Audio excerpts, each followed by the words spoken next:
নমস্কার, শ্রী আম্মা ভগবান শরণম। এখন আমরা শ্রী পরমজ্যোতি ভগবতী ভগবানের চমৎকার শুনব। তামিলনাড়ু রাজ্যের কন্যাকুমারী জেলা থেকে আমি শুভা বলছি। সম্প্রতি একদিন আমি ও আমার স্বামী ট্রেনে চেপে কোয়েম্বাটোর থেকে নাগেরকয়েল যাচ্ছিলাম। যাত্রাপথে হঠাৎ আমার পেটে তীব্র যন্ত্রণা শুরু হয়। আমি ভালোভাবে বসতে পারছিলাম না এবং প্রবল যন্ত্রণায় প্রায় বেহুশ হয়ে পড়েছিলাম। আমার অবস্থা দেখে আমার স্বামী পরামর্শ দেন যে মাদুরাইতে ট্রেন থেকে নেমে আমাদের হাসপাতালে যাওয়া উচিত। যন্ত্রণা অসহনীয় হয়ে ওঠায় আমিও তাতে সম্মতি জানাই।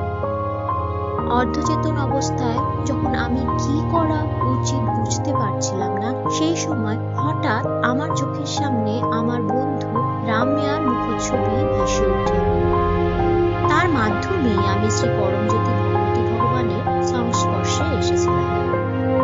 সেই মুহূর্তে আমি অনুভব করেছিলাম সে যেন ঠিক আমার সামনে বসে আমাকে শ্রী পরমজ্যোতি ভগবতী ভগবানের মূল মন্ত্র জপ করতে পরামর্শ দিচ্ছে।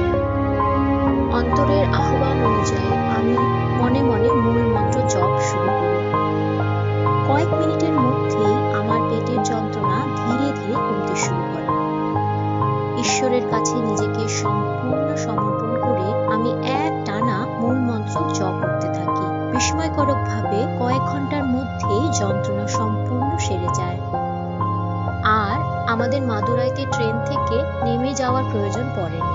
পরিবর্তে আমার পূর্ব পরিকল্পনা অনুযায়ী কোনো রকম সমস্যা ছাড়াই নিরাপদে নাগেরকয়েল পৌঁছে যাই। এই চমৎকারটির মাধ্যমে আমি শ্রী পরমজ্যোতি ভগবতী ভগবানের মূল মন্ত্রের অসীম শক্তি ও মহিমা উপলব্ধি করতে সক্ষম হয়েছি। এরকম একটি কঠিন পরিস্থিতিতে সুরক্ষা প্রদান করে জীবন রক্ষা করার জন্য আমার প্রভু শ্রী পরমজ্যোতি ভগবতী